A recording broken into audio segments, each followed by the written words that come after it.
Okay, what's up everybody? This is Steven again, bringing you whiskey review number 2. This one's going to be an unboxing, something that I have not tried before. This is definitely a new one. So without further ado, we are going to be trying Ardbeg 10 from the Great Isles of Scotland. Islay of Scotland. So the ultimate Islay single malt Scotch whiskey, guaranteed 10 years old, non-chill filtered. I don't believe they add any coloring in here either. It's just all natural. So really looking forward to trying this one. I just purchased Lagavulin 16 about a month ago, and that has become hands down my favorite Scotch thus far. Still pretty early on in my Scotch whiskey journey in general. So this is not actually the first Islay I've tried. I did try the Lagavulin, and before that I also tried Laphroaig 10, which I really enjoyed. Not as much as Lagavulin, but still a very tasty whiskey. The smoke took me a little while to get accustomed to, but now once I've tried it, and now that I've tried the Lagavulin, it's hard to go back to the sweeter whiskeys, to the non-peated whiskeys. There's still some wonderful ones out there, but I definitely go through these bottles the quickest, needless to say. So this will be, this is definitely a new one for me. A lot of good reviews online that I've seen for it. Definitely check out, if you aren't familiar with them already, Ralphie, the Whiskey Vault. 2 phenomenal channels that I keep up with that actually got me into whiskey and Scotch in general. But so here we go, taking it out of the box. Now this is bottled at 46%. I believe that's right. Yep, 46%, and which is a little bit higher than the ones I've tried prior. So we'll see how that comes out in the flavor. But here's the bottle. So Ardbeg 10-year-old. Really cool labeling. It's a really neat design. But let me go ahead and take off this little wrap. All right, there we go. All right, now for the moment of truth. Oh yeah. All right, set that to the side. Grab my glass here. Now my nose is a little stuffy right now, if you can't tell, so I hope I could pick up on all the different scents. We'll see, but definitely a little stuffy. It's that time of the year. Allergies are here, so I got that to deal with. But okay, so here we are.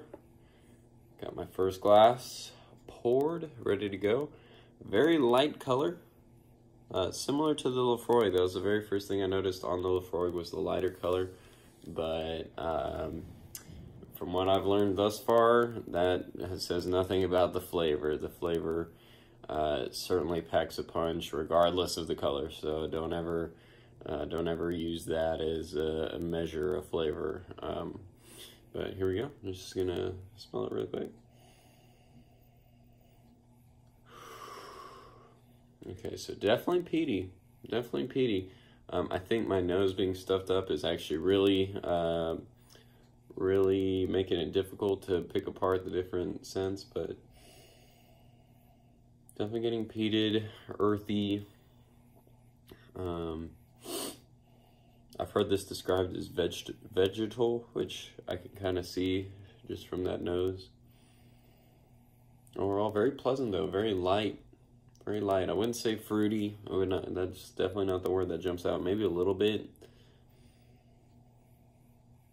but overall, very smoky. If I had to compare it more to Laphroaig or to Lagavulin, I would say this actually smells a little more like the Lagavulin, even though it's definitely different. Definitely much different. You could definitely tell right away that it's a different Scotch. But okay, well, cheers. First sip. Here we go.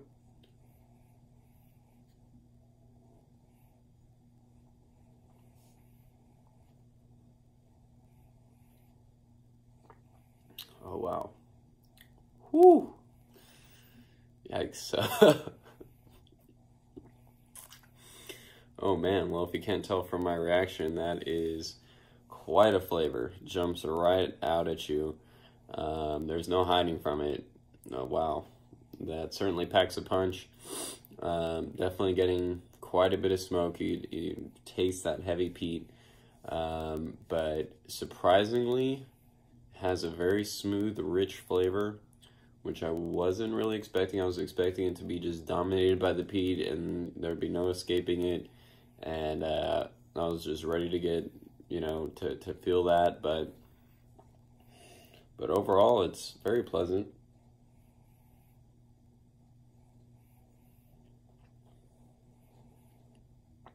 Oh yeah, that's really good. That is really good. Oh, that 46% just, oh man, it just certainly brings out that flavor in a much more bold way than some of the lower proof bottles that I've tried thus far. Ooh, yeah, that is good.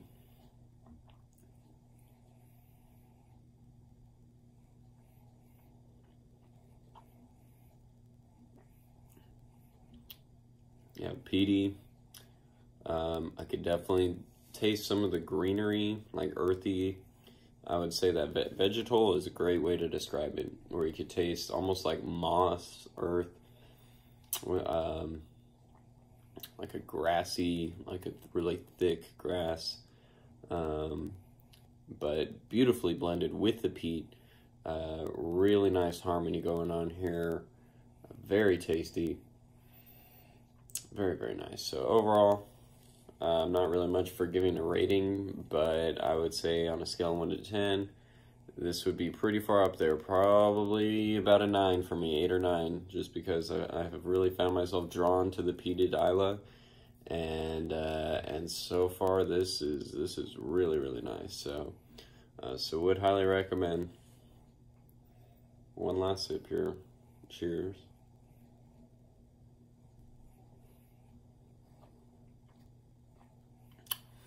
Yeah, if you're someone who likes Isla and you haven't tried it yet, I mean, I know this is pretty much a staple for most people. Very, very popular amongst at least Scotch drinkers. But if you haven't tried it yet, would highly recommend. Not bad of a price either, need to mention. I went to Total Wine to pick this up. Cost like $42. You know, and for me, I had my eye on the Highland Park 12 before I spotted this, and I was like, you know what? It's really only a few dollars more than the Highland Park 12, and this is just really, really nice. Definitely a very high level whiskey, very complex, very delicious. So worth the money. If you're someone who, like me, you know, can only buy a bottle every now and then. I got my Lagavulin stored away, and that before I picked this one up today, that was my only peated one I had on my shelf, and the rest were unpeated whiskeys. So I had to pick up something that I could drink more on a daily than the Lagavulin, because that was a little bit of a splurge for me at least. So that about wraps it up though. Ardbeg 10. Very good whiskey, very good Isla, but not for the faint of heart. I will say that, not for the faint of heart. So pick it up if you're looking for, you know, a new single malt or something that you haven't tried, or if you do love it, then continue to drink it. All right, cheers and be well.